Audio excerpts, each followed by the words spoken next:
जैसा कि पहले ही प्रसारित और प्रचारित किया जा चुका है कि आज हमारे लोक पहल के संयोजक डॉक्टर विजय कुमार सिंह का स्वयं वक्तव्य और पाथेय प्राप्त होना है लोक पहल को। और चूंकि लोक पहल पर यह वक्तव्य एक सुनियोजित रणनीति का पार्ट है, भाग है विकसित Bharat at the rate of 1947। हम 1947 में भारत को कैसा देखना चाहते हैं। तो जो मेरे श्रोतागण हैं जो लगातार सुनते हैं, इस वेबिनार को लाइव प्रसारण में भी सुनते हैं, उनके लिए बता दूं कि लोक पहल एक सांस्कृतिक राष्ट्रवाद का हस्तक्षेप है।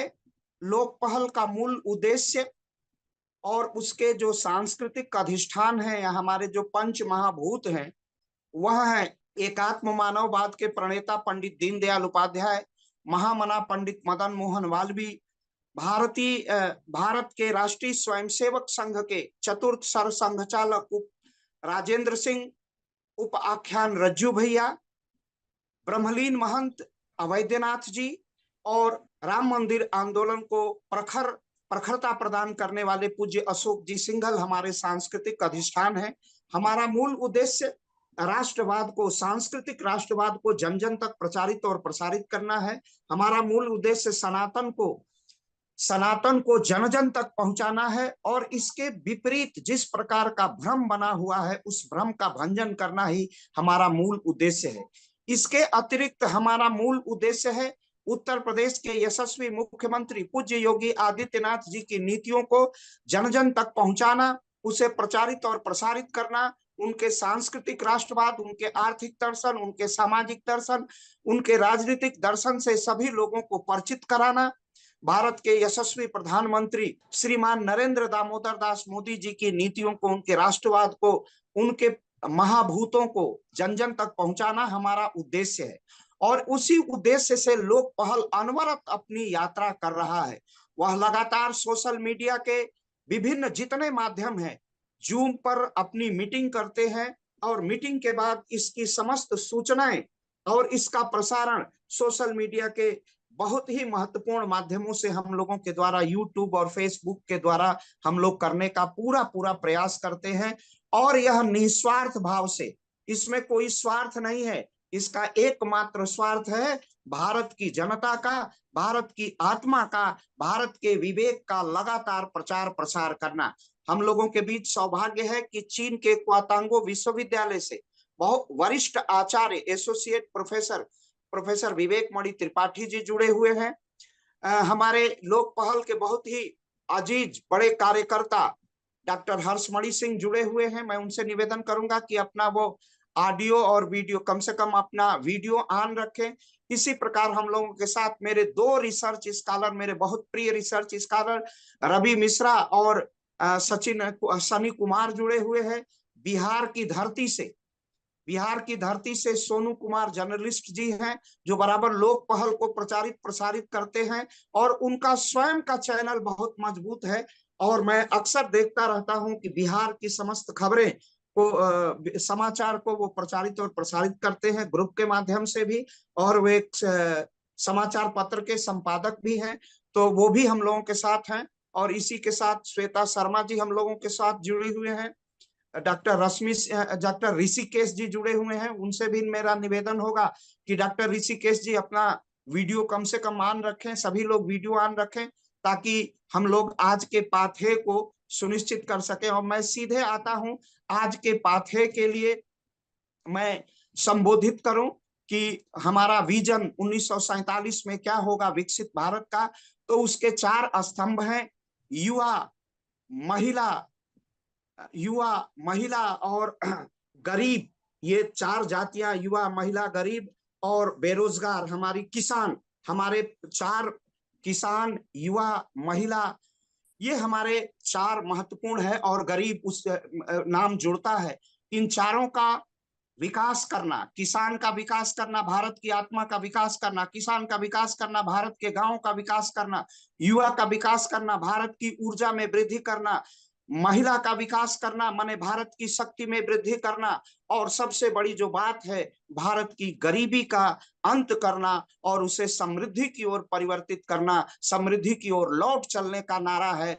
मुझे याद आता है कि एक बार बहुत इस देश का जब संक्रमण था, सनातन पर संकट था, तब ऐसे समय पर श्री महर्षि अरविंद ने कहा था, वेदों की ओर लौट चलो, और आज समृद्धि की ओर लौट चलो, गांव की ओर लौट चलो, और भारत को विकसित भारत बनाने के लिए हमारे क्या संकल्प हो सकते हैं, युवा, महिला, किसान और गरीब का हम कैसे कल्याण कर सकते हैं। इसी विषय पर लोक पहल अपनी पूरी बात रखने के लिए लोक पहल के संयोजक इलाहाबाद विश्वविद्यालय से डॉक्टर वीके सिंह सर को, डॉक्टर विजय कुमार सर को बहुत समादर के साथ आमंत्रित करता हूं। चूंकि आपका एक और परिचय है, आप संघ के वरिष्ठ स्वयंसेवक हैं, आपकी संघ आयु 40 वर्ष के लगभग से ऊपर की होगी, और इसी के साथ आप संघ के बहुत बड़े आर्थिक प्रकल्प स्वदेशी जागरण मंच के राष्ट्रीय प्रचार टोली के प्रमुख भी हैं। इस नाते भी आपका बहुत अभिनंदन।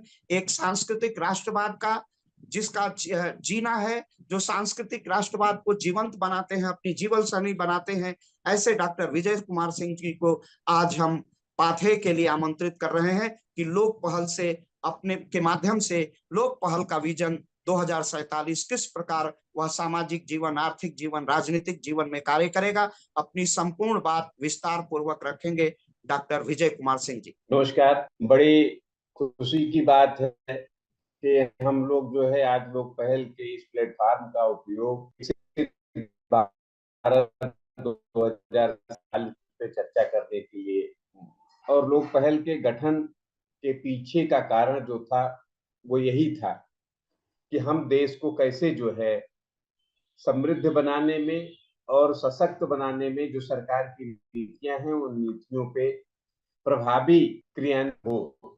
हम सब लोग जानते हैं कि हम लोगों की जो स्थिति है वो जन जागरण की है। इस जन जागरण की स्थिति में यह है बिंदु जो आज का अभी अखिलेश जी ने चर्चा में कहा कितना महत्वपूर्ण है, ये हम लोग इन विषयों से अवगत हो सकते हैं। 1947 में भारत की अर्थव्यवस्था खराब थी ये हम लोग नहीं कह सकते, अच्छी थी यह भी नहीं कह सकते, लेकिन 1947 के बाद से देश की दशा, दिशा और व्यवस्था निरंतर गिरती गई, और 75 वर्षों में ये स्थिति हो गई कि हम दुनिया के गरीब देशों में गिने जाने लगे, हमारे युवा देश में बोझ माने जाने लगे, हमारी महिलाएं देश के लिए जो है समस्या बनती जाने लगी, उनके व्यभिचार होने लगे, उनके खिलाफ समाज की कुदृष्टि इतनी भयानक हो गई कि उसका अनुशासन करना, अनुशासन के साथ समाज को जीवित रखना कठिन हो गया। मजदूर त्राहि त्राहि करने लगा। तो इन सब परिस्थितियों को देखने के बाद किसानों का उनका जो है मूल्य नहीं मिलने लगा, किसानी से लोग भागने लगे।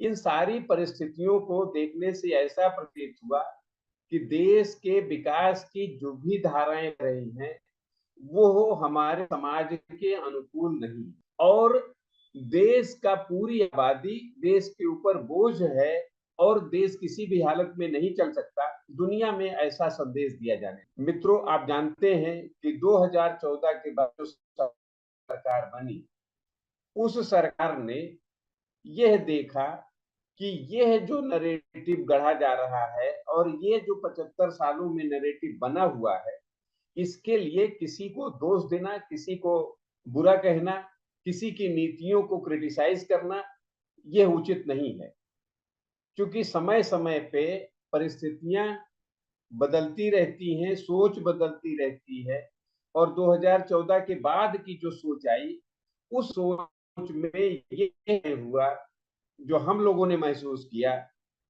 कि हमारे जैसे देश को चलाने के लिए संविधान व्यवस्थित ढंग से चले, संविधान प्रभावी हो और संविधान का सम्मान हो, उसके लिए 4 स्तंभ बनाए। संविधान में व्यवस्था की गई कार्यपालिका, विधायिका, न्यायपालिका और पत्रकारिता की, और इन चारों स्तंभों की जिम्मेदारी है कि हमारा संविधान कैसे सुरक्षित संरक्षित रहे और संविधान के अनुपालन का प्रभावी क्रियान्वित किया जा सके।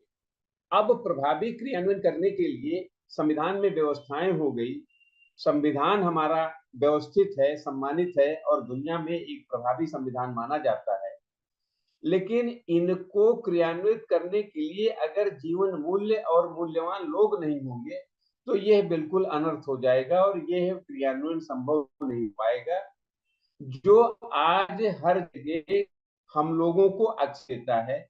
युवाओं के द्वारा जो संघर्ष किया जाता है उसको सरकारें कहती हैं कि यह निरंकुशता है, और युवाओं की तरफ से देखिए तो लगता है कि उनको प्रताड़ित करने का परिणाम।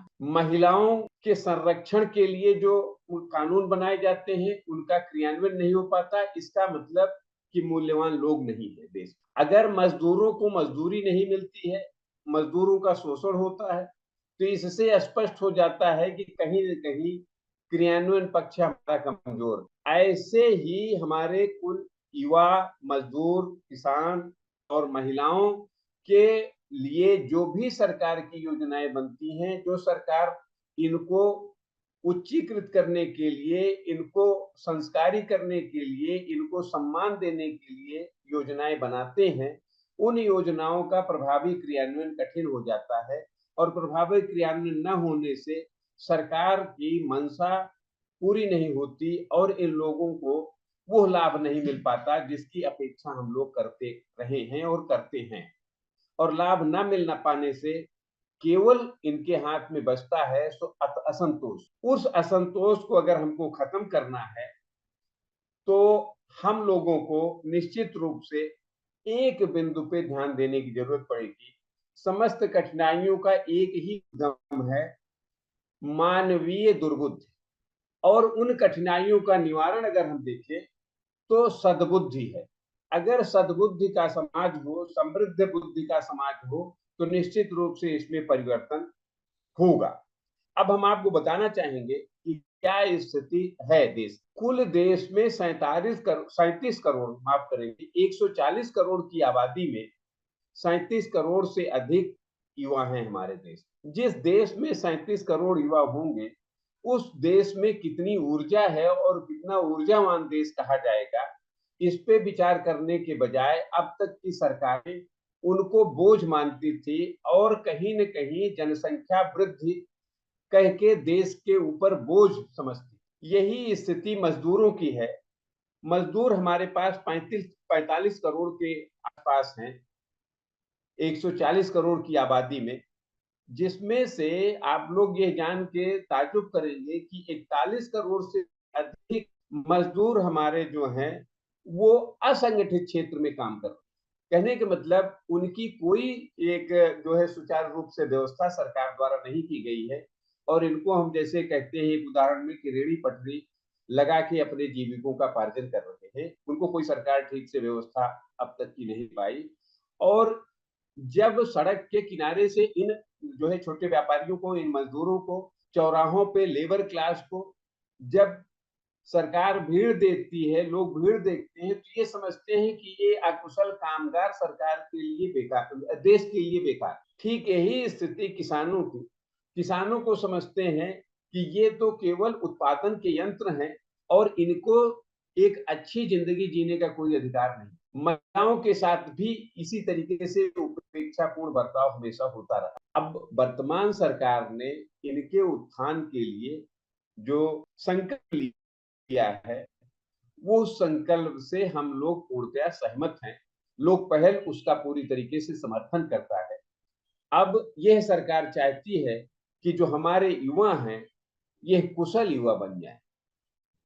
कुशल युवा बनाने के लिए, उनको स्वावलंबी बनाने के लिए, समर्थवान बनाने के लिए योजनाओं की भरमार करते, लेकिन उन योजनाओं का समुचित लाभ उनको सुनिश्चित हो, इसके लिए जो माननीय प्रधानमंत्री का प्रयास है उस प्रयास में समाज के सहयोग की जरूरत है। इसी तरीके से मजदूरों को, असंगठित मजदूरों को संगठित करने के लिए, उनको कुशल मजदूर बनाने के लिए भी सरकार की वही नीतियां हैं। किसानों के आय बढ़ाने के लिए सरकार की नीतियां हैं, महिलाओं को सुरक्षा और समाज में उचित स्थान देने के लिए और समाज में हर क्षेत्र में अग्रणी भूमिका निभाने के लिए उनको अवसर प्रदान किए गए हैं। लेकिन उन अवसरों का लाभ पहुंचाने के लिए सरकार को सामाजिक संगठनों की जरूरत है। वो संगठन अगर सरकार के साथ कंधे से कंधा मिला के ईमानदारी से उनको सहयोग देंगे तो निश्चित रूप से इन लोगों को लाभ मिलेगा। और अगर हमारे देश के युवा को, मजदूर को, किसान को और महिला को देश में सम्मान मिलता है तो यह उसी प्रकार से सामाजिक संरचना को मजबूत करेगा जैसे संविधान को न्यायपालिका, विधायिका, कार्यपालिका और पत्रकारिता मजबूत करती है। तो अगर हमारा समाज बुद्धिजीवी होगा, समाज मजबूत होगा, तभी हमारा संविधान भी सुरक्षित रहेगा, देश भी सुरक्षित। हम सब लोग जानते हैं कि गरीबी बढ़ने के में योजनाओं से ज्यादा गरीबी जो बढ़ी है, जो समाज में अवनति है, जो समाज में देश में डॉलर का मूल्य रुपए के मूल्य के मुकाबले बढ़ा है, इसका सबका कारण सरकार की योजनाएं ही नहीं रही। सरकार की योजनाओं का प्रभावी क्रियान्वयन नहीं होना महत्वपूर्ण कारण हम समझते हैं। तो अगर उन क्रियान्वयन में हमारा अपना योगदान हो जाता है, रंच मात्र भी हो जाता है, तो निश्चित रूप से हमारे इन सारे क्षेत्रों को लाभ मिलने वाला है। उदाहरण स्वरूप हम ये कहना चाहेंगे कि सरकार की योजनाएं हैं, उन योजनाओं से सड़कें बनाई जाती हैं। सड़कों की मरम्मत और निर्माण में अगर पारदर्शिता और उसके कुशल जो है क्वालिटी का ठीक से परीक्षण नहीं होता तो निश्चित रूप से हम लोगों को दो तरीके से हानि होती है। एक तो वो सड़क खराब होती है और दूसरे टैक्स पेयर के पैसे की बर्बादी। इस विषय को समझना अपने देश में बहुत कठिन होता जा रहा था क्योंकि हम देश के लोग वैचारिक रूप से निरंतर जो विपन्न हो रहे हैं उस कारण से सरकार के पैसे को अपना पैसा समझने के लिए तैयार नहीं है। जिस दिन हम उसको ऐसा समझने लगेंगे निश्चित रूप से हमको उसका लाभ मिलेगा और निश्चित रूप से हमको जब लाभ मिलेगा तो देश को लाभ मिलेगा। और हम देश की उन्नति तभी कर सकते हैं जब हम अपनी उन्नति करें, अपनों की उन्नति करें। अगर चरित्रवान समाज होगा, शिक्षित समाज होगा, विचारवान लोग होंगे तो निश्चित रूप से हमारे देश में भी प्रगति होगी। हमको देश की प्रगति से अपनी प्रगति नहीं करना है, हमको अपनी प्रगति से देश की प्रगति करना है। अपनी प्रगति अगर इन चारों क्षेत्रों में, युवाओं के क्षेत्र में, मजदूर और किसान महिलाओं को अगर हम प्रगति दिलाने में, सक्षम बनाने में हम सफल हो जाते हैं तो देश निश्चित रूप से अपने आप सक्षम और प्रगति हो जाएगा। मित्रों, दुनिया को हमारे हुनर की जरूरत है, दुनिया को हमारी जरूरत है, दुनिया को हमारे बौद्धिक कौशल की जरूरत। हम दुनिया को चलाने की क्षमता रखते हैं अगर हम अपने इन सारे उद्देश्यों को पूरा करने में सफल हो जाएं जो सरकार हमारे लिए बनाए। बहुत आसान होता है कि हम किसी के बारे में कुछ भी कहते, लेकिन बहुत कठिन होता है कि कोई किसी के बारे में कुछ ना कहने पाए। और ये कैसे होगा? आज प्रधानमंत्री अगर इन चारों विषयों को लिए हैं तो इसके सूक्ष्मता में आप जाइए। आज का गरीब की बात हर आदमी करता है, लेकिन गरीब का शोषण कैसे रुके इसके निवारण पे उपाय हम नहीं बता पाते। बुजुर्गों की स्थिति जो देश में है, पानी की जो समस्या है, कूड़ा की जो समस्या है, ट्रैफिक की जो समस्या है, हम उदाहरण स्वरूप आपसे ये कहें, ट्रैफिक की जो समस्या है, हमें नहीं लगता कि भारत के किसी भी शहर में रहने वाला व्यक्ति ट्रैफिक की समस्या से पीड़ित ना हो। हम सब लोग ट्रैफिक की समस्या से पीड़ित हैं, लेकिन ट्रैफिक की समस्या का निदान सरकार की नीतियों में ढूंढते हैं। लेकिन सरकार जो ट्रैफिक को ठीक से अनुशासित ढंग से चलाने के लिए नियम निर्धारित करती है, नियम बनाती है, उसके क्रियान्वयन में हम सहयोगी बनने। और मित्रों, विश्वास के साथ हम कह सकते हैं कि अगर उन नियमों के क्रियान्वयन में हम सहयोगी नहीं होंगे, मित्रोवत उसको लागू करने में सहयोग नहीं करेंगे, तो फिर ट्रैफिक समस्या का समाधान किसी भी हालत में नहीं हो सकता। हर व्यक्ति अगर उसको ओवरटेक करेगा तो हम सफल नहीं होंगे, और ट्रैफिक नियम का पालन न करने से हमारी कितनी तरीके की समस्याएं आती हैं, यहाँ तक कि एम्बुलेंस वगैरह जब फंसती है तो उसमें भी हम मानवीयता का भाव नहीं दिखा पाते। तो ये नहीं कहता कि हम खराब हो गए हैं, वो ये संदेश देता है कि हमारे मानवीय मूल्य कमजोर हो गए। कूड़ा, एक तो ये है कि सरकारें घोषणा करती हैं, नगर निगम कहता है कि हमारे यहाँ कूड़ा हटाने की बड़ी बढ़िया व्यवस्था है, लेकिन अंततोगत्वा कूड़ा जा कहाँ रहा है और देश पे कूड़े का बोझ बढ़ रहा है, भार बढ़ रहा है, देश कूड़ा बन रहा है, इस पे हम चिंता नहीं करते। यह भी हमारे मानवीय मूल्यों की कमी। सारे समस्याओं की जड़ में हमारे मानवीय मूल्य है, और मानवीय मूल्य को पुनर्जीवित करने के लिए हमारे देश की वर्तमान नीतियां बहुत प्रभावी हैं, और उन नीतियों को माफ करें, हमारे वर्तमान प्रधानमंत्री ने इन 4 श्रेणियों में बांटा है। अगर हमारा युवा शिक्षित होगा, कुशल होगा, स्वावलंबी होगा, समर्थवान होगा, तो निश्चित रूप से वो कूड़े का उत्पादन नहीं, वो ट्रैफिक रूल को वायलेट नहीं करेगा, वो बुजुर्गों की उपेक्षा नहीं करेगा, वो पानी को बर्बाद नहीं करेगा। इसी प्रकार अगर हमारा मजदूर कुशल मजदूर होगा, वो मूल्यों को समझेगा, वो संस्कारी होगा, उसको हम समर्थवान बनाएंगे, तो वो भी न पानी बर्बाद करेगा, न कूड़ा गले के फेंकेगा, न ट्रैफिक सेंस को तोड़ेगा, और न अपने पूर्वजों को, अपने बुजुर्गों को और अपने सहयोगियों के साथ कोई दुर्व्यवहार करेगा। ठीक यही स्थिति किसानों के बारे में भी। अगर किसान समर्थ है, सक्षम है, उसको उसके उत्पादन का मूल्य मिल रहा है, और आज की तारीख में आपको हम ये बताना चाहेंगे, और शायद आप सब लोग इन सब बातों से अवगत हो, कि किसानों का इतना अवमूल्यन हो गया था कि किसान 2 तरीके के उत्पाद करने लगे। एक तो बिना फर्टिलाइजर के जो उसको हम खाएंगे, और एक फर्टिलाइजर वाला होगा जिसको हम बेचेंगे। उनकी ये भावनाएं कहां से आई? उनको ये भावना इसलिए आई कि हमारे पास उचित मूल्य नहीं मिल रहा है उत्पाद का, किसी भी रूप से हमको अपने परिवार को चलाने के लिए, अपने खेती को संरक्षित रखने के लिए पैसे चाहिए।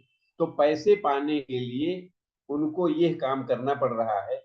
ये मानव मूल्यों की कमजोरी है, और सरकार की नीतियों का सही ढंग से उन तक पहुंच ना पाना है। जिस दिन सरकार की नीतियों से के अनुसार उनके उत्पादों का मूल्य मिलने लगेगा, वो अपने काम को करने लगेंगे, और खेती किसानी उनके लिए समृद्धि और सम्मान का सूचक बन जाएगी।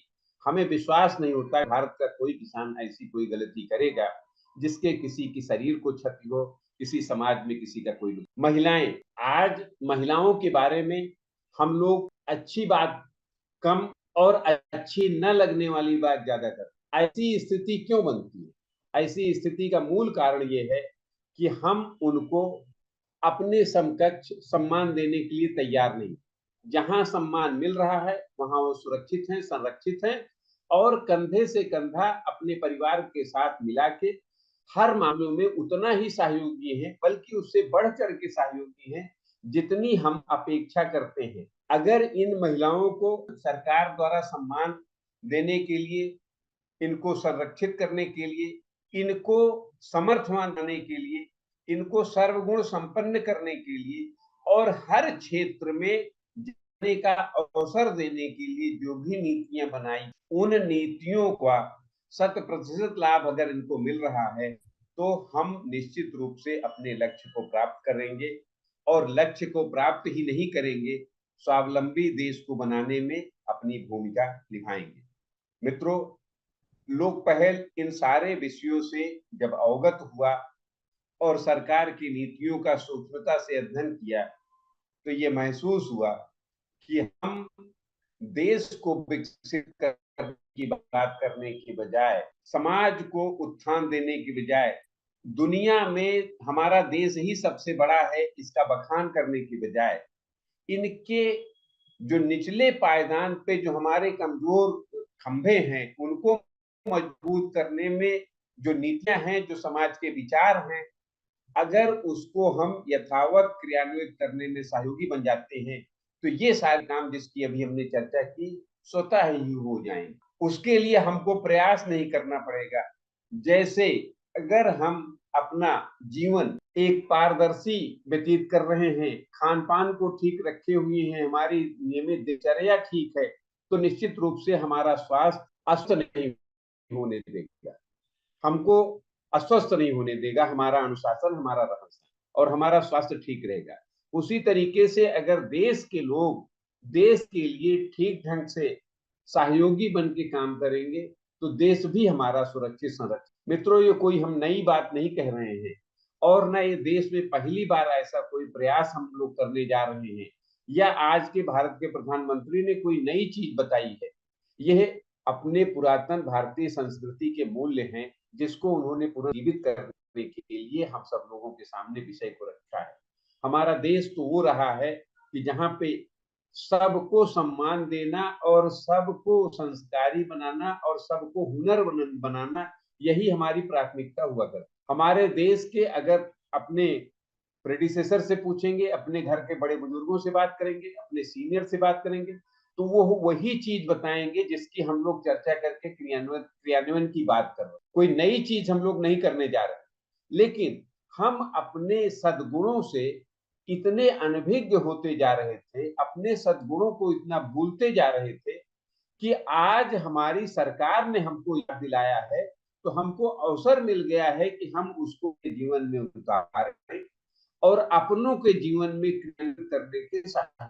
मित्रों, लोग चुनाव आता है, चुनाव जाता है, चुनाव की पारदर्शिता के लिए इतनी सारी बातें हो रही हैं, वैसे ही समाज की भी पारदर्शिता के लिए समाज के उपयोगी जो भी हमारे नियम कानून और हमारे ट्रेडिशंस हैं, हमारे संस्कार रहे, उनको सबको हमको क्रियान्वित करना पड़ेगा। 1947 में डॉलर, जैसा कि अभी हमने बताया, डॉलर और रुपया बराबर हुआ और जैसे जैसे एक साल बीतता गया वैसे वैसे डॉलर का मूल्य बढ़ता गया और रुपए का मूल्य घटता गया। हम आत्मचिंतन करें, किसी को भी दोष दें, लेकिन वास्तविकता यह है कि हम कम दोषी नहीं रहे। मित्रों, मनरेगा एक सरकार की योजना हुआ करती थी जिसको राजीव गांधी ने इंप्लीमेंट किया था, अगर हम सब लोगों को ध्यान हो। अगर आज भी उस योजना को हम पढ़ेंगे तो योजना इतनी अच्छी थी ग्रामीण विकास के लिए कि उससे अच्छी योजना शायद ही तैयार हो पाए, लेकिन तत्कालीन कांग्रेस सरकार ने उसके क्रियान्वयन ठीक से क्रियान्वित कर नहीं पाए, असफल रहे। और उस असफलता का कारण ये रहा कि ग्राम क्षेत्र में जो कामगार हुआ करते थे, जो मेहनत करते थे, वो भी हस्ताक्षर करके भुगतान के चक्कर में पड़ गए और अच्छी योजनाएं भी अगर कठोरता से प्रभावी ढंग से नहीं लागू की जाती तो वो देश को ज्यादा नुकसान करती थी बजाय कि योजनाओं के उपेक्षित हो जाने। तो आज जो हमारी समस्या है, हम ये विश्वास के साथ कह सकते हैं कि हमारे देश के मुखिया, हमारे प्रदेश मुखिया, हमारे देश और प्रदेश की योजनाएं जो भी हैं, जैसी भी हैं, वो बहुत ही अच्छी है और प्रभावी है। और दूसरा ये भी कहना चाहेंगे विश्वास के साथ कि जो योजनाएं जनता के पूर्णतया अनुरूप नहीं है, अगर उस पे पुनर्विचार का हम अनुरोध करेंगे तो उस पे पुनर्विचार करके उसको जीवन मूल्यों के लिए उपयोगी बनाया जा सकता है, बनवाया जा सकता है, इसका हमको विश्वास है। लेकिन हम ये भी विश्वास के साथ कहना चाहेंगे कि आज हमारे देश और प्रदेश के मुखिया विश्वास के साथ नहीं कह सकते कि इस योजनाओं को इसी प्रभावी ढंग से नीचे तक हम समय अनुसार निश्चित समय सीमा के अंदर क्रियान्वित करने में हम सफल हो जाएं। इसका कारण यह है कि वो कहने में इसलिए हिम्मत नहीं कर सकते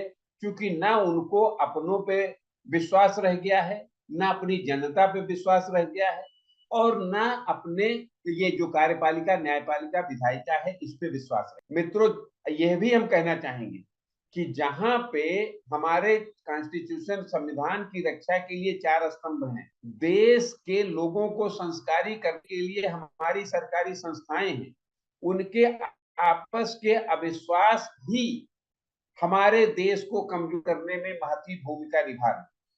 उस अविश्वास का कारण भी जीवन मूल्यों की कमजोरी ही है, जीवन मूल्यों का ह्रास ही हम मानते। तो हर एक का जो निचोड़ आता है वो यही है कि हमारे जीवन मूल्यों की पुनर्स्थापना कैसे की जाए।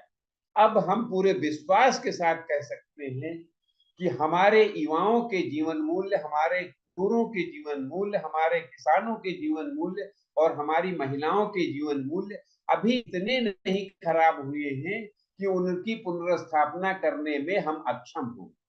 बस केवल उनको जीवंत करना है, उनको जागरूक करना है, उनका जागरण करना और जागरण करने के लिए लोक पहल ने अपनी पहल की शुरुआत की है।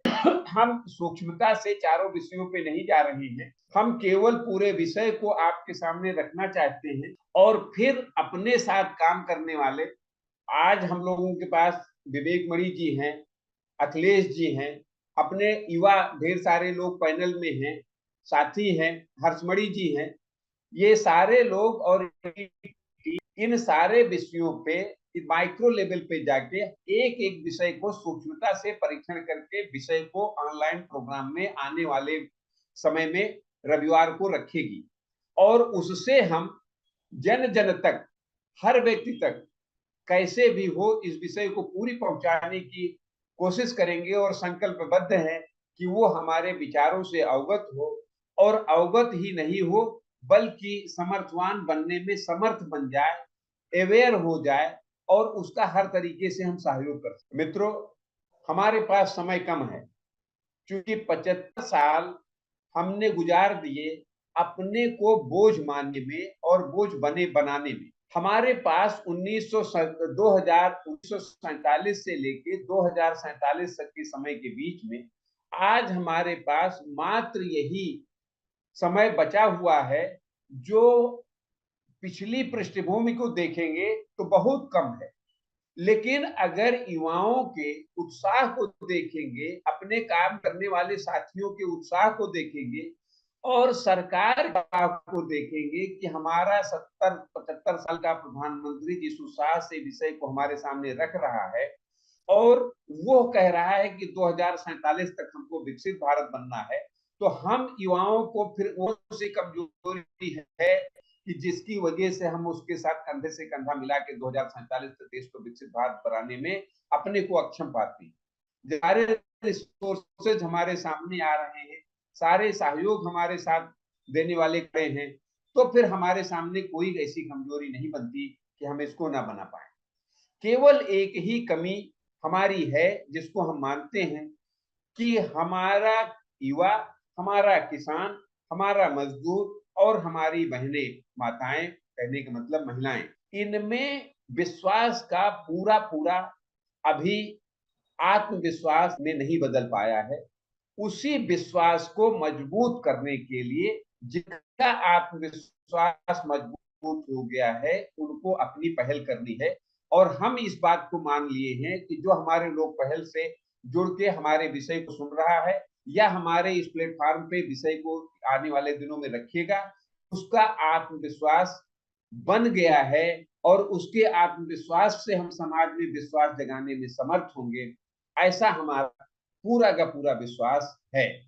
और जो युवा टोली हमारे साथ है उस युवा टोली को हम ये मान के चल रहे हैं कि युवा टोली पूरी तरीके से विषय प्रस्तुति में समर्थ, रोजगार को लेके युवाओं में बहुत ही वैचारिक रूप से, आत्मिक रूप से खिन्नता रहती रही है, लेकिन उस खिन्नता को अवॉइड करने के लिए, उस खिन्नता से अपने को दूर करने के लिए हम एक ही चीज कहना चाहेंगे कि भारत का युवा कभी किसी नौकरी के पीछे नहीं गया है। भारत का युवा नौकरियों को तो देने वाला रहा है, नौकरियों को तो छोड़ता रहा है। नौकरी योग्य समाज कैसे हो इसकी पृष्ठभूमि तैयार करने में उसकी महती भूमिका रही है। आज जितनी सरकार की योजनाएं स्वावलंबी भारत अभियान के अंतर्गत देश के युवाओं को स्वावलंबी बनाने के लिए चलाई जा रही है, उनकी योग्यता, क्षमता और उनके एक्सपर्टाइज के हिसाब से अगर हम उनको उनके इंटरेस्ट के कामों में लगाने में सक्षम हो जाते हैं, तो आने वाले दिनों में वो वैकेंसियां निकालेंगे बजाय कि वैकेंसी में अप्लाई करने। ऐसा हमारा विश्वास है। तो इस प्रकार से देश में एक नई क्रांति हमको जो हमारी सरकार लाना चाहती है, उसमें हमको सहयोगी की भूमिका निभाना है। और उस सहयोगी में ये विचार का माध्यम हमारा बड़ा सशक्त माध्यम है। इस माध्यम को हमने प्राथमिकता है और आज इस विषय को आप सब लोगों के सामने ले आकर के हम ये पूरा विश्वास व्यक्त करना चाहते हैं कि निश्चित रूप से हम इसमें सफल होंगे और इसको कोई किसी के पक्ष विपक्ष की दृष्टि से न देखे। इसको अगर देश देखे तो देश की दृष्टि से देखे और देश के उत्थान की दृष्टि से देखे। और अगर हमारा देश का जागरूक नागरिक इसको देश के उत्थान की दृष्टि से देखता है, तो हम 2047 में विकसित भारत मात्र नहीं होंगे, बल्कि विश्व गुरु मानने के लिए दुनिया हमारी तरफ ललचाई नजरों से देखेगी।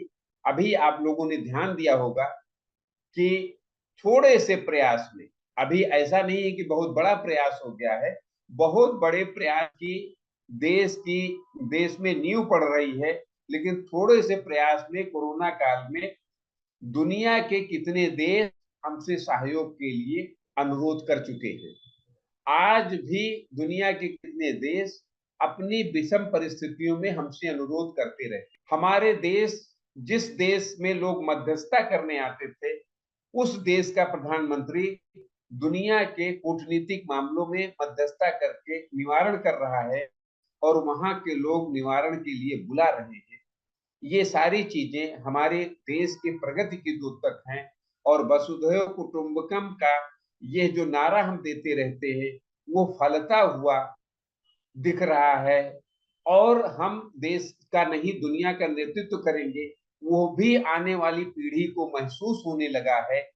युवा भारत है, दुनिया को युवाओं की जरूरत है और भारत को दुनिया के युवाओं को जो है योग्य बनाने के लिए समर्थवान बनने की जरूरत है। ऐसे भारत देश में हम जन्म लिए हैं, ये हमारा पूर्ण प्रताप रहा है। और उस भारत देश को आगे भी हमारे युवाओं का दुनिया में सम्मान मिलता रहे, उसके लिए हमको अपनी आहुति देनी है, अपने जीवन को उसमें लगा देना है। और दुनिया में हम जाने जाएं कि भारत के लोग दुनिया के विकास में सहयोगी होते हैं, वो कहीं बाधक नहीं है, उनको बाधा कोई ना समझे। ऐसे विश्वास के साथ हम अपनी बात को पूर्ण करते हैं और पुनः एक चीज कहते हैं कि देश के युवाओं को, मजदूर और किसान तथा महिलाओं के विकास में उनका विकास निहित है, हम सब का विकास उसमें निहित है, देश का विकास निहित है।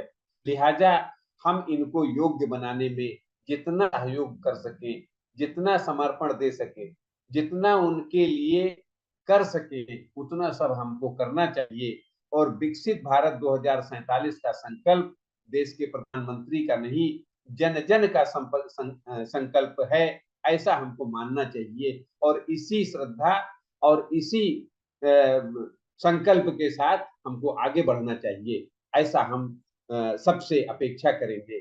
और यही कह के हम विषय को और लंबा करने के बजाय अपनी वाणी को विराम देंगे। और अनवरत यह कार्य हमारा प्रत्येक रविवार को चलता रहेगा। आप सबसे आह्वान करते हैं कि निश्चित रूप से आने वाले विषय विशेषज्ञों को हम जरूर सुने, क्योंकि हमने तो इसकी केवल पृष्ठभूमि रखी है। अब तो प्रत्येक विषय पे हमारे विषय विशेषज्ञ उसका सूक्ष्मता से परीक्षण करके विषय को रखेंगे। जो हमारे इन चारों जो वर्ण हैं, युवा, मजदूर, किसान, इनको सुनने के बाद में इनको अपने जीवन में आत्मसात करने के लिए एक मार्गदर्शन मिलेगा, सहयोग मिलेगा, तो वो उनके लिए उपयोगी होगा। ऐसा कह के हम वाणी को विराम देते हैं। धन्यवाद। बहुत बहुत आभार भाई साहब, आपने बहुत सुंदर प्रस्तुति दी है। अब मैं औपचारिक धन्यवाद ज्ञापन डॉक्टर हर्ष जी का हो, उसके पूर्व मैं चाहूंगा, चीन से हमारे विवेक मणि त्रिपाठी जी जुड़े हुए हैं, इस विषय पर थोड़ी सी टिप्पणी करेंगे तो हम लोगों को बहुत अच्छा लगेगा। डॉक्टर विवेक मणि त्रिपाठी जी प्रणाम सर, बहुत बहुत आभार सर। सर को सुनना अपने आप में यह आशीर्वाद भी है और सौभाग्य भी है। आज पूरे विश्व में विकसित भारत भारत की ही बात हो रही है। यहाँ मुझे लगता है कि चीनी मीडिया में ऐसा कोई भी दिन नहीं होगा जिस दिन भारत पर, भारतीय संस्कृति पर, भारत की अर्थव्यवस्था पर 5 न्यूज़, 10 न्यूज़ न पूरा विश्व हमारी ओर देख रहा है और विशेष रूप से जब से मोदी जी हमारे आए हुए हैं।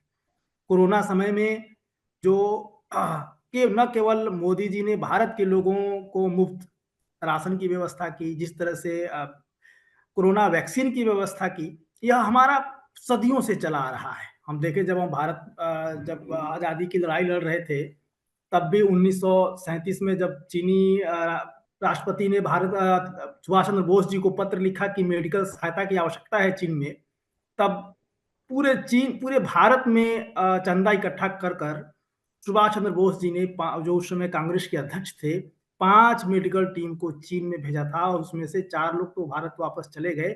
एक डॉक्टर कोटनिस की मृत्यु यहीं पर हो गई।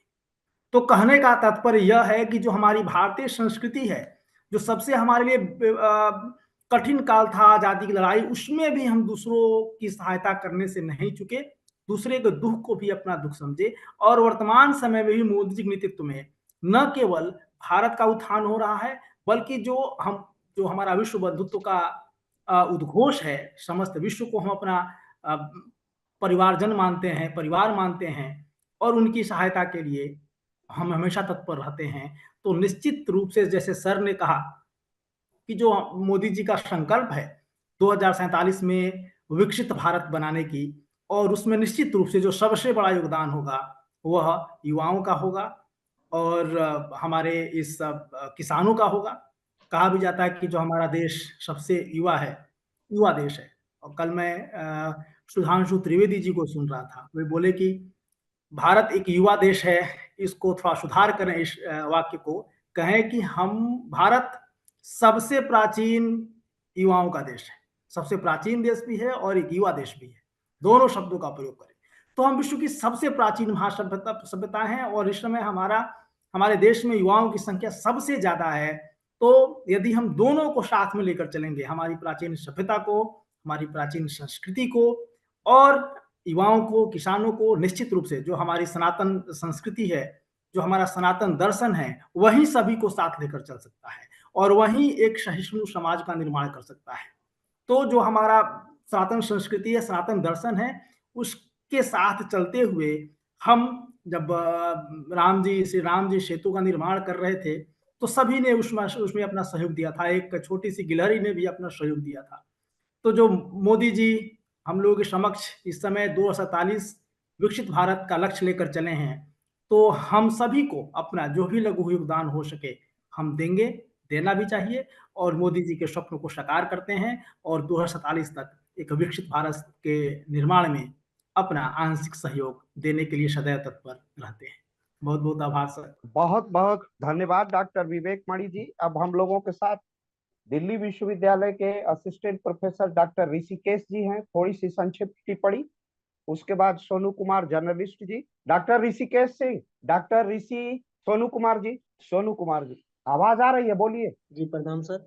और अच्छा लगा सर, आज का महत्वपूर्ण विषय के साथ विजय सर के साथ सुनने का मौका मिला और साथ में विवेक सर के से भी जानकारी मिल पाया और नई चीजों को जान पाया। जो सर ने बातें बताई, सचमुच में विकसित भारत की जब बात की जाए तो जब से मोदी जी की सरकार बनी है तब से हम लोग ने विकसित भारत की जो कल्पना है, परिकल्पना जो हम लोग देख रहे हैं, जो गढ़ रहे हैं, वो हम लोगों ने सच मायने में हम लोगों ने इस चीज को मैं उनके कार्यकाल के दौरान मैंने देखा है और अच्छे तरीके से उन्हें अति किया है। बहुत सारी योजनाओं की जानकारियां हम लोगों के पास नहीं होती, हम यूथ के पास बहुत सारी सरकार की योजनाएं ऐसी हैं जो धरातल पर लाने की भी आवश्यकता है। तो मैं समझता हूँ विकसित भारत की परिकल्पना तभी पूर्ण हो पाएगी जब हम तमाम मीडिया वर्ग के जो जो कर्मी हैं वो जब अवेयरनेस का काम करेंगे और तब जाकर जब लोगों गांव-गांव तक इसकी पहल हो पाएगी, तब विकसित भारत की जो परिकल्पना है वो पूर्ण हो पाएगी। और विजय सर ने बहुत सारी बातों को बताया, मैंने भी उनसे बहुत कुछ जाना और सीखा। इसके लिए मुझे बोलने का अवसर देने के लिए अखिलेश त्रिपाठी सर को बहुत-बहुत धन्यवाद, बहुत-बहुत आभार। बहुत बहुत धन्यवाद। एक युवा आवाज आई, वो भी बिहार की धरती से। बिहार परिवर्तन की धरती है, करुणा की धरती है, क्षमा की धरती है, दया की धरती है, और विश्व के नेतृत्व करने की सामर्थ्य रखने वाली धरती है। बुद्ध की धरती है, जहां से विश्व शांति का संदेश जाता है। वो चाणक्य की धरती है। तो बहुत अच्छा लगा। अब मुझे लगता है कि ऋषिकेश सुन रहे हैं। डॉक्टर ऋषिकेश, सनी कुमार बहुत संक्षेप में। सभी को प्रणाम।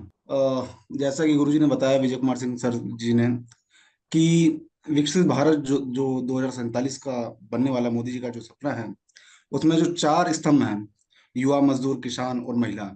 अर्थात महिला जो है खुद ही अपने आप में 50% जो है भारत का योगदान दे रही हैं, जिसमें वो पुरुषों के साथ कंधे से कंधा मिला करके किसी भी क्षेत्र में, चाहे वो खेल के क्षेत्र में हो और पढ़ाई के क्षेत्र में हो, टेक्नोलॉजी के क्षेत्र में हो, स्पेस रिसर्च वगैरह के क्षेत्र में हो, सभी क्षेत्र में कंधे से कंधा मिला के चल रही हैं। साथ ही साथ किसान जो अन्नदाता है, वो हम लोगों के लिए हम लोगों के लिए अनाज उत्पन्न कर रहा है, जिससे एक सुचारू व्यवस्था चल रही है, जिसमें कि एक फूड जो सर्कल है वो निश्चित रूप से चल रहा है। मजदूर अर्थात संगठित और असंगठित मजदूर, दोनों जो वर्ग हैं, संगठित और असंगठित मजदूर, वो अपना कार्य भलीभांति रूप से कर रहे हैं। और जो कि असंगठित मजदूर में कुछ दिक्कतें आ रही हैं, सरकार द्वारा कुछ पॉलिसीज जो हैं, जिस तरह की पीएफ वगैरह की जो समस्याएं हैं, या ईएसआई या पीएफ का जो समस्या है, उस पर हमें सरकार को ध्यान देना चाहिए कि असंगठित मजदूरों को उनको नामांकित करके वो चीज मुहैया करानी चाहिए।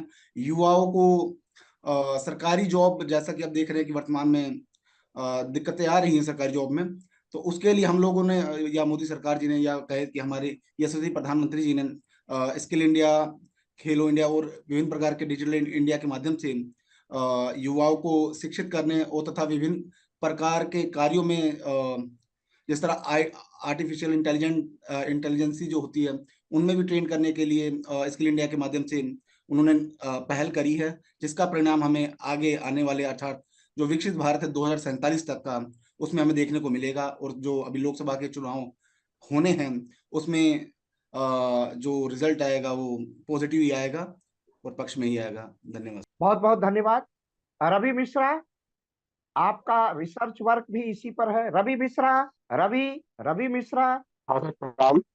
सभी गुरुजनों को प्रणाम मेरा। संक्षेप में और इस जो अभी जिस विषय पर चर्चा हो रही थी, वो बहुत ही प्रासंगिक है, जिसमें 4 स्तंभों की, जो युवा, महिला, किसान, मजदूर, इन विषयों पर बात की गई। और विजय सर ने बहुत ही सुंदर व्याख्यान दिया।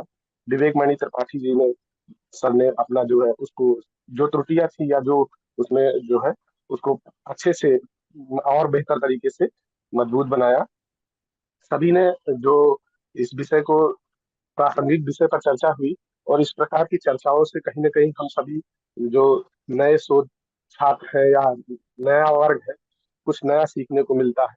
जिस प्रकार से प्रधानमंत्री और मुख्यमंत्री के साथ नेतृत्व में ये विकसित भारत का सपना देखा जा रहा है, ये बहुत ही अच्छी बात है कि हम उसके जो है भाग है, और हम उसको देख पा रहे हैं, उसके साथ जी पा सपनों को पूरा पूर्ण होते हुए उसमें उसका हिस्सा है। और हम सभी का जो दायित्व है कि इन सभी सपनों को पूर्ण करने में अपना योगदान प्रस्तुत करें। जैसा कि विजय सर ने बहुत अच्छी तरीके से, बहुत व्यवहारिक बातों को जिक्र किया कि हम सभी जो 4 प्रमुख वर्ग का जो इस परिचर्चा का मुख्य हिस्सा रहा, उसका योगदान बहुत ही महत्वपूर्ण है। बहुत बहुत धन्यवाद। बहुत बहुत बहुत सुंदर। अब ऋषिकेश सुन रहे हैं मुझे? डॉक्टर ऋषिकेश, चलिए। अब अभी सर ने मैं एक थोड़ा सा संक्षेप में, जो 4 जातियों की गणना हो रही है, उसमें युवा है, महिला है, किसान है, और चौथी जात जो उन्होंने, हमारे माननीय प्रधानमंत्री जी ने जो गणना की है, वो गरीब। मुझे याद आती है वो पंक्तियां, हम तो अभिशापित ऋतुएं हैं, स्वाति नहीं है राजा जी, जो गरीब है उसकी कोई जाति नहीं है राजा जी। इसी संदर्भ को लिया माननीय प्रधानमंत्री नरेंद्र दामोदर दास मोदी ने। भारत का विकास शक्ति का स्वरूप है महिला, युवा शक्ति, जिसमें ऊर्जा से भरा हुआ है वो युवा है। हमारा अन्नदाता, और अन्नदाता के साथ भारत की सभ्यता और संस्कृति का प्रतीक है किसान। हम लोग अक्सर एक कहावत सुनते हैं, को नृप होई हमें कहानी। ये कहानी के पीछे बड़ा गूढ़ निहितार्थ था। उसमें था कि राजा कोई बदले अदले, सत्ता का परिवर्तन हो, कोई फर्क नहीं पड़ता है, क्योंकि गांव आत्मनिर्भर थे। हमारे गांव में सब कुछ निर्भरता थी, हमारा बढ़ई था, हमारा किसान था, हम सब कार्य अपने गांव में संपादित कर लेते थे। इसीलिए कहते थे कि को नृप होई हमें का। राज्य के परिवर्तन से हमारी अर्थनीति में कोई परिवर्तन नहीं होता था, हम स्किल्ड थे। कभी ढाका का मलमल, बहुत छोटे से 6 फीट का मलमल, 6 गज का मलमल एक छोटी सी रिंग में निकल जाता था। मैनचेस्टर में भी वो उत्पादन नहीं होता था। हम वो भारत के लोग हैं, हम भारत के ऐसे किसान हैं, हम भारत के ऐसे युवा हैं जिसमें नचिकेता था, जिसने अपने भाग्य को, अपने प्रारब्ध को कर्म से बल पर पलटने का पुरुषार्थ रखना था, परिवर्तित करने का पुरुषार्थ रखता था। हम वो युवा हैं, हम चाणक्य वाले युवा हैं, हम अशोक युवा हैं, हम चंद्रगुप्त मौर्य हैं। ये सब युवा शक्ति का, जिसने युवा शक्ति जब जब चिंतन करती है, जमाना करवट लेता है। मोदी ने यूं ही माननीय प्रधानमंत्री जी ने और डॉक्टर विजय सिंह जी ने अपना जो व्याख्यान प्रस्तुत किया है, वो साधारण व्याख्यान नहीं है। माननीय नरेंद्र नाथ दामोदर दास मोदी का 15 वर्ष का प्रचारक जीवन, 15 वर्ष का संगठन का जीवन और 15 वर्ष की का प्रशासनिक जीवन, 45 वर्षों की जो साधना है, उसी की अभिव्यक्ति भारत की 4 जातियां हैं: गरीब, युवा, महिला और किसान। और इनके उत्थान से ये बैकबोन है, भारत के विकास का आधार है, basis of the Indian economy है। और इस पर फिर हम लोग, जैसा कि हमारे लोक पहल के माननीय संयोजक जी ने कहा है, कि हम नए वक्ता के साथ लगातार इस बात पर विमर्श करते रहेंगे और भारत को भव्य, दिव्य और विश्व के गगन मंडल पर दीप्यमान नक्षत्र के रूप में प्रतिस्थापित करेंगे। 30 ट्रिलियन इकोनॉमी तक 47 में पहुंचेंगे। यह स्वप्न तभी साकार होगा जब भारत की इन 4 जातियों का उत्थान होगा, इनमें सचेष्टता और सजगता आएगी। अब मैं इस कार्यक्रम को औपचारिक रूप से समाप्त करने के लिए आमंत्रित करता हूं डॉक्टर हर्षमणि सिंह जी को। डॉक्टर हर्ष जी जी जी जी जी धन्यवाद डॉक्टर अखिलेश त्रिपाठी सर, बहुत सुंदर परिचर्चा के लिए। इस लोक पहल संयोजक डॉक्टर बीके सिंह भाई साहब ने एक तरीके से कहें कि जो उदीयमान भारत की जो संकल्पना है 2047 में विकसित भारत, उसका जो क्या आधारभूत उसका भार किन कंधों पर होगा, उसकी एक न केवल एक रूपरेखा प्रस्तुत की बल्कि एक आह्वान भी किया हम सभी लोगों से, हम सभी उन देश के नागरिकों से जो जिनका योगदान अलग अलग रूप में हो सकता है। एक युवा की जब बात की जाती है तो वो युवा केवल पुरुष ही में उसकी गणना न हो, वो एक महिला युवा भी हो सकती है। तो मैं जो सर ने कहा उसी की बात, उन्हीं बातों को एक विस्तार उन्होंने जो कहा उसी का अनुपालन करते हुए मैं एक संक्षिप्त में एक विस्तार देना चाहूंगा कि देखिए, जब अगर 1947 की बात करें तो शुरुआत हुई जिस समाजवादी ढांचे के विकास को भारत में लाया गया कि मेरा जूता है जापानी और ये पतलून इंग्लिस्तानी, सर पे लाल टोपी रूसी से जो ये शुरू हुआ जो भारत का विकास का मॉडल।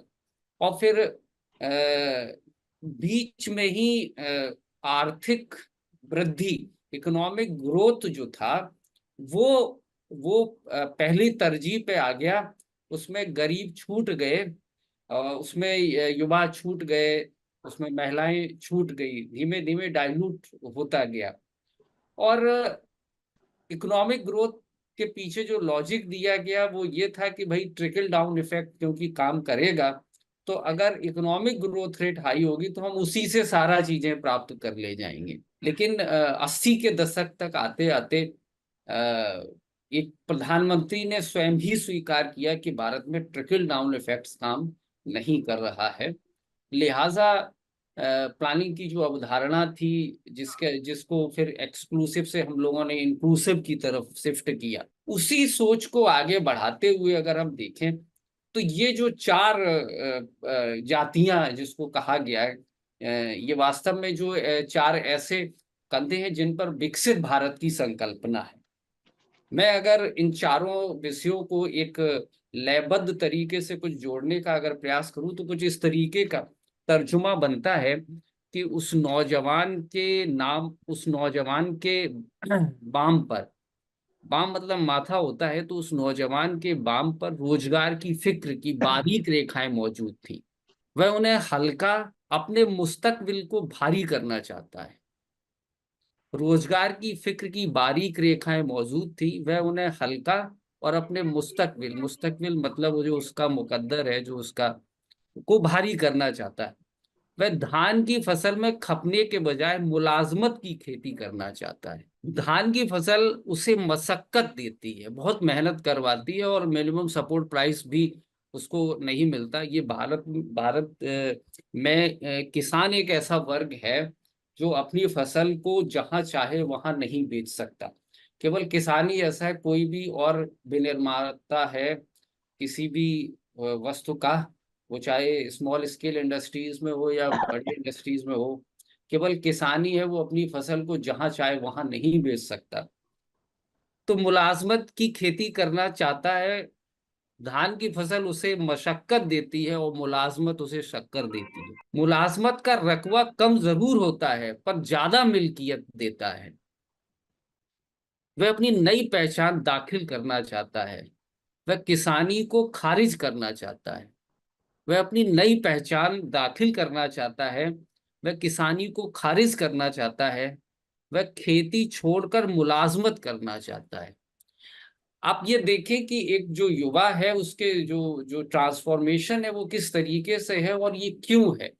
तो एक तो उसके अंदर जो एक नवप्रवर्तन का भाव है उसका अभाव हो रहा है, क्योंकि वो एक बने बनाए ढांचे में चलना चाहता है। उससे अलग अलग का ये यात्रा है जो हमें 2047 में तय करनी है।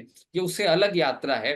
वो कहते हैं कि एक जो स्पिरिट है कि जो इंटरप्रेन्योरशिप जो स्किल है, हम जो है रोजगार, स्वतः रोजगार का निर्माण करें। बीके सिंह भाई साहब ने अपने उद्बोधन में बहुत अच्छे से कहा कि एक अर्थशास्त्री थे जिन्होंने एक मॉडल दिया था कि जिसपे मनरेगा काम करती है। एक अर्थशास्त्री थे रैग्नरच, उन्होंने एक मॉडल दिया था कि साहब जो डिस्गाइज अनएम्प्लॉयमेंट्स है उसको किस तरीके से हम एब्जॉर्ब करें। हालांकि भारत में उसके परिणाम अलग, अगर राज्य के दृष्टिकोण से देखें, कुछ राज्यों ने अच्छा काम किया मनरेगा को लेके। उसी मनरेगा के पैटर्न पे अब आज की जो सरकारें हैं जिसमें पीएम स्वनिधि योजना है, उसी को अर्बन में लागू करने की बात आई है। 10,000 तक का जिसमें ऋण दिया जाता है और फिर तो वो उसी तरीके का एक है। तो ये जो चार जातियां हैं उनके बीच में किस तरीके का समन्वय है, जिसमें किसान एक मुख्य वर्ग है और वो किस तरीके से उसके बीच में जो एक डोलड्रम है, जो डायलेमा है, युवा किस तरीके से एक रूटीन से हटकर अब खुद स्किल अपने अंदर डेवलप करे, एक एंटरप्रेन्योरशिप डेवलप करे। तो वो जो विवेक मणि जी ने भी अपने वक्तव्य में कहा, अब हम सबसे हम अपनी देश की जो प्रस्तावना है या हम अपने देश की जो संज्ञा है उसमें परिवर्तन लाएं और उसे हम सबसे प्राचीन युवा देश कहें। तो वही उसी तरीके से है कि भारत अब कोई विकासशील देश नहीं है। भारत एक शब्द है कि उदीयमान देश ये है। अंग्रेजी में इसको कहते हैं emerging country, emerging market economy. तो भारत ने एक यात्रा का आगाज किया है और मुझे लगता है कि हम जो सभी वर्ग हैं इसको जैसा कि विजय भाई साहब ने शुरू में ही कहा कि हमारा जो काम है वो जन भावनाओं को संचारित करना और उसे प्रचारित करना। तो हम अपनी अपनी जो भी हमारे काम है उनको किस तरीके से आगे ले जाएं और 2047 तक भारत जो एक विकसित राष्ट्र बनने की राह पर चल पड़ा है उसमें हम अपना किस तरीके से योगदान दें, लोक पहल का उसमें क्या भूमिका होगी माननीय डॉक्टर विजय सिंह भाई साहब के नेतृत्व में, और हम आगे इसको किस तरीके से चर्चा परिचर्चा में लाएंगे, इस पर ये मंथन का कार्यक्रम इस लोक पहल के पटल पर चलता रहेगा। इस सुंदर आयोजन के लिए और हम सबका एक लंबे अंतराल के बाद एक बार पुनः मार्गदर्शन करने के लिए लोक पहल के संयोजक आदरणीय विजय भाई साहब का मैं बहुत बहुत आभार प्रकट करता हूँ, वंदन करता हूँ। और इस फलक को अंतर्राष्ट्रीय स्तर की एक पहचान डॉक्टर विवेक मणि त्रिपाठी हमारे साथ होते हैं तो हमारी एक ऊर्जा है, क्योंकि हम जब पढ़ते रहे हमने हमारा जो एक कालखंड था जिसमें हमने हमेशा जब भी अर्थव्यवस्था को पढ़ाया गया या जब भी अर्थव्यवस्था को पढ़ा तो कहा हमने कि साहब चीन की अर्थव्यवस्था है, चीन की अर्थव्यवस्था यहाँ है, भारत की अर्थव्यवस्था यहाँ है। अब वो शायद एक ये जो पेंडुलम है उसको पलटने का दौर है और हम सब उसके साक्षी बने। ये बहुत मार्केबल अचीवमेंट्स होगा। इस सुंदर परिचर्चा के लिए डॉक्टर अखिलेश त्रिपाठी ने इस संयोजन को किया। हमारे रिसर्च स्कॉलर जो इस परंपरा को आगे बढ़ा रहे हैं, सनी कुमार हैं, रवि मिश्रा हैं, जर्नलिस्ट हैं सोनू कुमार जी, सभी जुड़े, और भी जो इस प्लेटफॉर्म पर जुड़े जिनको मैं देख नहीं पा रहा हूँ, उन सभी का बहुत बहुत आभार। Doctor Akhilesh Tripathi sir. बहुत बहुत आभार डॉक्टर हर्षमणि जी। एक बात कह के आपकी बात से को आगे बढ़ाता हूँ, मैं आपकी सारी बातों से सहमत हूँ। यह पूरी की जो परिचर्चा है और डॉक्टर विजय सिंह ने जो राग आलापा है, उदीयमान भारत का, भारत को विश्व विजयी बनाना है, प्रत्येक तरह से समर्थवान भारत बनाना है, उस उद्घोष में इतिहास की बहुत गवेषणा है, इतिहास का मंथन है, इतिहास के से हमने भारत ने सीखा है और ये तत्व निकाला है कि भारत में दो प्रकार की अर्थव्यवस्थाओं के अनुकरण का प्रयास किया गया। एक मॉडल पूंजीवाद का है और एक मॉडल पूंजीवाद का है, एक मॉडल साम्यवाद का है। साम्यवाद अपने धराधाम में ही साम्यवाद का लौह आवरण 1991 में धाराशायी हो गया। अवशेष चीन अपना अमान परिवर्तन करके दूसरे रास्ते पर है। पूंजीवाद सिसक रहा है, उसमें कई बार महान मंदी आई है और अपने बाजार के विस्तार करने में संलग्न है। हमें उससे भी सजग रहना है, हमें साम्यवाद की असफलता को भी देखना है। अब जो तीसरा विकल्प है, जो जिसे हम कहते हैं थर्ड वे, और थर्ड वे ने अपने पैरों पर खड़े होने का सामर्थ्य विकसित किया है और वो सामर्थ्य के चार आधार हैं: गरीब, युवा, किसान और महिला। महिला मतलब आधी आबादी, महिला माने सृजन की शक्ति, महिला माने प्रत्येक प्रकार के सृजन की शक्ति। युवा मतलब, युवा का अर्थ है ऊर्जा से भरा हुआ। मुझे याद आता है मार्टिन लूथर किंग जूनियर का वाक्य कि किसी देश का इतिहास इस बात से समृद्ध नहीं होता है कि उस देश ने कितनी वैज्ञानिक और भौतिक उपलब्धियां की हैं। किसी देश की उपलब्धि का शिखर का स्पर्श, उतंग शिखर का स्पर्श और उसके कालजयी होने का आधार है कि उस देश के युवा कितने चरित्रवान और राष्ट्रवादी हैं। ये मार्टिन लूथर किंग जूनियर ने लॉन्ग मार्च के समय कहा था।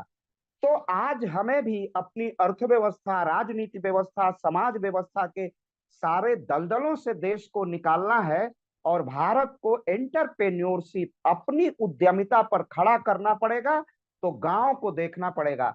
भारत का विकास हो, इंडिया का विकास हो, भारत छूट जाए तो भारत मतलब गांव, भारत मतलब युवा, भारत मतलब महिला और सभी गरीब। अर्जुन सेन समिति डॉक्टर हर्ष जी जानते होंगे, अर्जुन चरण सेन गुप्त समिति ने प्रतिवेदन दिया था अभी 10 वर्ष पूर्व कि भारत के एक व्यक्ति की प्रतिदिन की आय 20 रुपए से भी कम है। ऐसे भारत में भारत का हो करके स्वदेशी मॉडल से जब तक संकल्प नहीं होगा, भारत विकसित भारत नहीं होगा। और उसी का आह्वान हमारे लोक पहल के माननीय संयोजक ने 2047 में एक बहुत ही आकर्षक और बहुत ही एक ऐसा चिंतन, एक ऐसा तर्क, एक ऐसी बुद्धि, एक ऐसी सामर्थ्य, एक ऐसी उत्तेजना, एक ऐसा चंचल आकर्षण हम सबके बीच रखा है जो निश्चित रूप से केवल कर्मशील व्यक्ति ही कर सकता है, सत्ता के आकर्षण वाला व्यक्ति नहीं कर सकता है। यह कर्म योग का है, यह कर्म में योगम कर्मम कौशलम, यह कर्म में कौशल ढूंढने की प्रक्रिया है। और इसी के साथ मैं डॉक्टर विजय कुमार सिंह के इस ओजस्वी आह्वान का अभिनंदन करता हूं और मैं विश्वास दिलाता हूं कि लोकपहल आपके आह्वान का के बिल्कुल साथ है। हम लोग तो आपके बांधव हैं, बंधु भाई हैं, अनुजवत हैं, अनुज ही हैं, अनुजवत नहीं, बिल्कुल अनुज हैं। डॉक्टर विवेक जी, डॉक्टर हर्ष जी और जितने हमारे साथ हैं, हम आपके संकल्प को, आपके सपने को साकार करने के लिए अपनी पूरी ऊर्जा देंगे, क्योंकि यह आपका काम नहीं है, यह माँ भारती का काम है। और हम वयष्टि में नहीं समष्टि में विश्वास करते हैं। हम सर्वे भवन्तु सुखिनः में विश्वास करने वाले, ऋषियों की बाणी में विश्वास करने वाले हैं। और आपने जो आह्वान किया है उसको हम प्रखरता से, दिव्यता से, ऊर्जा से, मनोयोग से पूरा करने का प्रयास करेंगे। आपका बहुत बहुत अभिनंदन। सोनू जी और बिहार से जुड़ते हैं डॉक्टर विवेक नड़ी जी का बहुत अभिनंदन। मेरे 2 शिष्य हैं जो मेरे ही हस्ताक्षर से डॉक्टरेट की उपाधि ग्रहण करेंगे। दोनों बड़े तेजस्वी हैं, सनी कुमार और रवि कुमार। और बहुत अच्छा, इसी विषय में सर का जो उद्बोधन था, रवि और सनी दोनों का विषय वही है, तो वो बहुत काम करेंगे और इसमें अग्रणी भूमिका निभाएंगे। डॉक्टर हर्षमणि जी युवा अर्थशास्त्री हैं, डॉक्टर ऋषिकेश सिंह दिल्ली विश्वविद्यालय से, सबका अभिनंदन। और हमारे जितने श्रोता लाइव प्रसारण देख रहे हैं उनका बहुत बहुत अभिनंदन और स्वागत। और इस सोशल मीडिया प्लेटफॉर्म जिनके कर कमलों से होता है, ऐसे डॉक्टर आलोक चौहान सर का बहुत बहुत अभिनंदन, बहुत बहुत आभार और स्वागत। फिर मिलते हैं नए वक्ता के साथ अगले रविवार को। वंदे मातरम, जय श्री राम।